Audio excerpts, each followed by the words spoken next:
नमस्कार दोस्तों, waste student point अर्थात विद्यार्थी चैनल में आप सभी का स्वागत है। आप सभी जानते हैं कि अचानक राजस्थान पटवारी भर्ती परीक्षा स्थगित जैसे ही RSMSSB ने की सभी विद्यार्थियों को चौंका दिया है। जो ऑफिशियल नोटिफिकेशन आया था उससे मैंने आपको अवगत करा दिया, लेकिन हम इसमें पूरी जानकारी जानेंगे क्योंकि आप सभी जानते हैं उस ऑफिशियल नोटिफिकेशन में ये बताया गया था केवल और केवल कि जो राजस्थान पटवारी भर्ती परीक्षा जो स्थगित की गई है वो एक प्रशासनिक कारण से की गई है।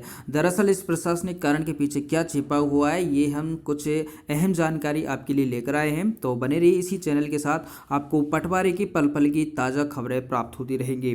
सबसे पहले हम ये भी जानेंगे इसमें कि आपकी जो नई परीक्षा तिथि है कब घोषित होगी, कब आपका एग्जाम होगा और क्या इससे संबंधित कोई नई ताज़ा खबर इस समय चल रही है। दरअसल दोस्तों आप अपने सुझाव भी कमेंट बॉक्स में ज़रूर दें। चलिए सबसे पहले हम जानते हैं इस न्यूज़पेपर के हिसाब से। दोस्तों आप सभी जानते हैं कि विद्यार्थी चैनल जो भी जानकारी लेकर आता है वो एकदम ऑथेंटिक होती है।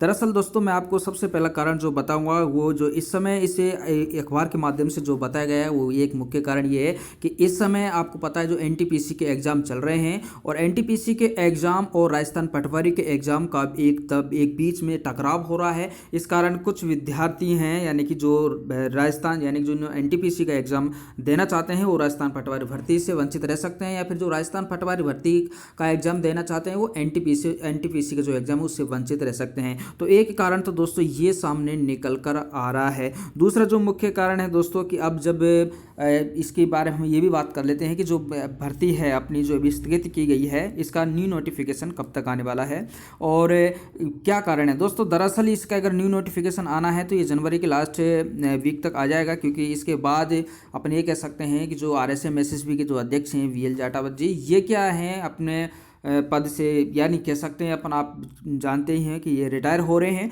तो अब एक नया जो अध्यक्ष आएगा तो उसमें थोड़ा यानी कि देर लगेगी और इस देरी को देखते हुए दोस्तों अब आपको पता है कि इसमें जो एग्ज़ाम है यानी कि NTPC का लगभग मार्च में ख़त्म होगा, तो मार्च के बाद ही अगर इसके हिसाब से देखा जाए तो आपका जो एग्ज़ाम है दोस्तों वो मार्च के बाद ही होने की संभावना है। मार्च तक फिर इसका कोई नोटिफिकेशन या मार्च तक नहीं आ सकता, क्योंकि NTPC के हिसाब से यदि अगर एग्ज़ाम स्थगित किया है तो मार्च के बाद ही आपका एग्ज़ाम हो सकता है पटवारी का।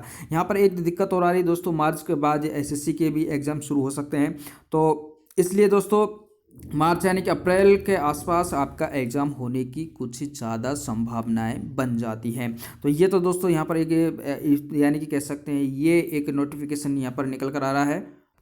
तो दोस्तों ये थी उस एग्ज़ाम के माध्यम से यानी कि NTPC के हिसाब से हम देखें तो अपना जो पटवारी का जो अगला जो एग्ज़ाम डेट आएगी वो तो दोस्तों मार्च अप्रैल यानी कि अप्रैल और मई के आसपास ही आएगी। अगर SSC के एग्ज़ाम बीच में आ गए तो ये लंबा भी खिंच सकता है। वैसे बनी रही इसी चैनल के साथ, आपको जो वास्तविक जानकारी देते रहेंगे। दूसरी यहाँ पर जो बात बताई गई ये दूसरा अखबार है, इसके माध्यम से जो बात सामने आई है दोस्तों वो ये सामने आई है कि जो अभी JN का जो पेपर जैसे लीक हुआ था इससे कुछ विद्यार्थियों यानी कि जो RSMSSB पे काफ़ी दबाव पड़ गया था और ऐसा में RSMSSB कुछ ऐसे नियम निकालना चाहती है जिसकी वजह से जो ये एग्ज़ाम हैं जो यानी कि ये जो लीक हो रहे हैं ये लीक ना हो, ऐसा कोई संशोधन ऐसा कोई नए नियम जारी किया जाए, क्योंकि इससे सरकार को बहुत हानि होती है। तो ये हालांकि ये जो अगर ऐसा कुछ होता है तो ये विद्यार्थियों के पक्ष में ही सबसे बड़ा फैसला होगा। इसके अलावा दोस्तों कुछ अन्य यानी कि अपन कह सकते हैं एक अन्य अखबार ने भी एक सरकार की विफलता पर भी कुछ आरोप लगाए हैं। तो दरअसल दोस्तों जो भी बातें आ रही हैं सामने उसे हम आपको अवगत करा रहे हैं, लेकिन अब आपका ये पेपर है थोड़ा लंबा खिंच सकता है जैसा कि आपको बताया गया था। और भी जो जानकारी आती रहेंगी उससे हम आपको अवगत कराते रहेंगे। धन्यवाद।